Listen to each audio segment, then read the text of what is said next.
Hello, dear viewers and listeners. I'm Monica Kuzminskaita, a health and nutrition psychologist, and this is my podcast that I call Spoonful of Reason. This week we focus on emotional eating, stress, and HPA-axis.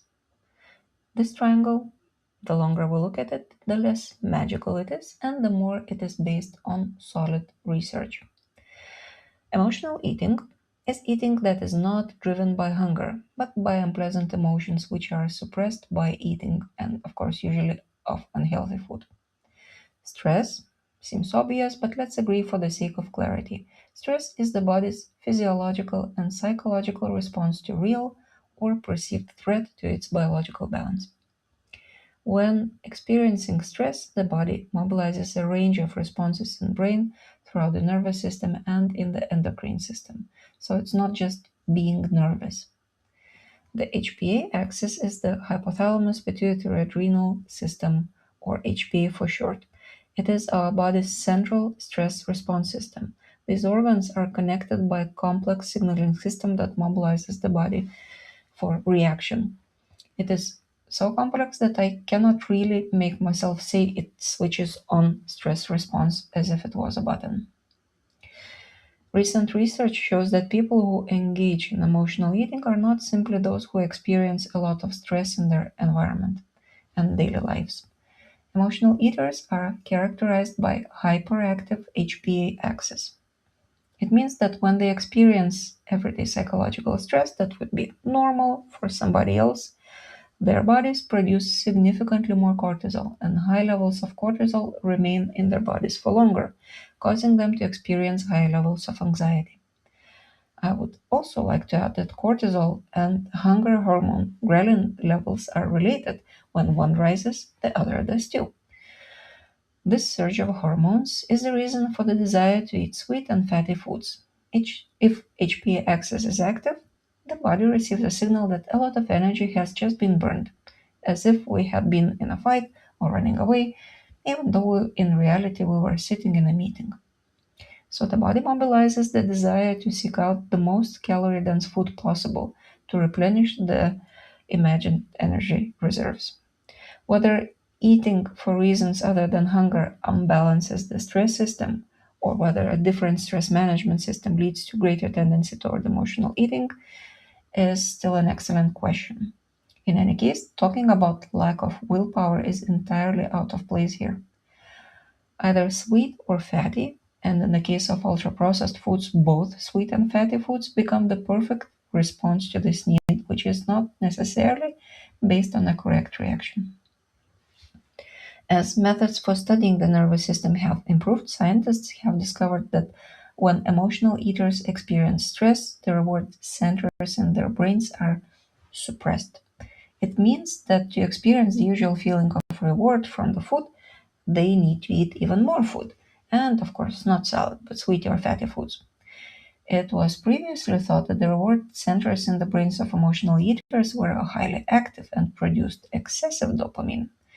Now, we know that high cortisol or stress levels suppress this response, and serving of tasty food, which would typically bring pleasure and relaxation to a non emotional eater, is barely noticeable to them. This is why emotional eaters choose ultra processed foods over broccoli or chicken, because only sweet and fatty foods contain enough psychoactive substances to simulate the reward centers, at least to some extent. At the same time, the area of the brain responsible for choosing flexible coping strategies is suppressed. Emotional eaters are forced into very narrow range of choices. The only behavior that has the most substantial effect remains eating super caloric foods.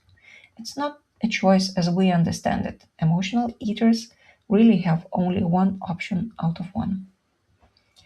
The gut and its microbiome also participate in this orchestra. A constantly active HPA axis increases intestinal permeability, or so-called leaky gut, allowing lipopolysaccharides to leak into the bloodstream, and alters the composition of the microbiota.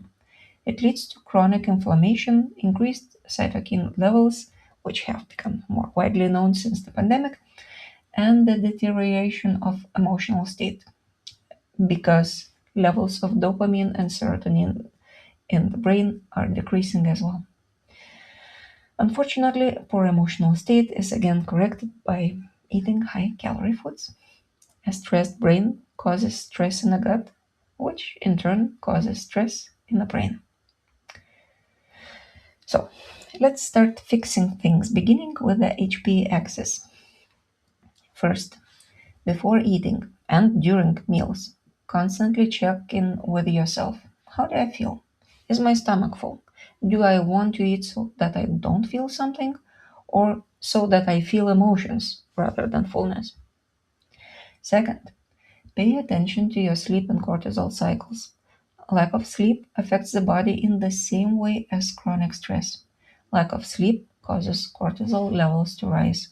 Quality sleep is one of the most important remedies for emotional eaters.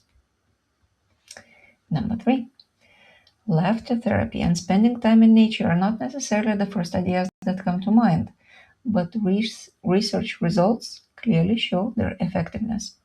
Sincere laughter stops cortisol production almost instantly. In addition, when we laugh, our brains receive a generous dose of dopamine. Being in nature ensures we get phytoncides with every breath we take, which suppresses inflammation. And just by being in the forest, study participants recorded lower cortisol levels. I hope we will soon learn the mechanism behind this as well. And the last one, our diet should contain sufficient amounts of magnesium and omega 3 fatty acids, which, according to the research, suppress the stress response and reduce chronic inflammation. That's all about emotional eating, stress, and HPA-axis that I had for this week. My name is Monica Kuzminskaita. I'm a health and nutrition psychologist. I write, I give lectures, and I provide psychological counseling. You'll find the link to register for counseling session under each post, and you will find my posts in social media searching either for my name or for keywords spoonful of reason. Wishing peace to you all.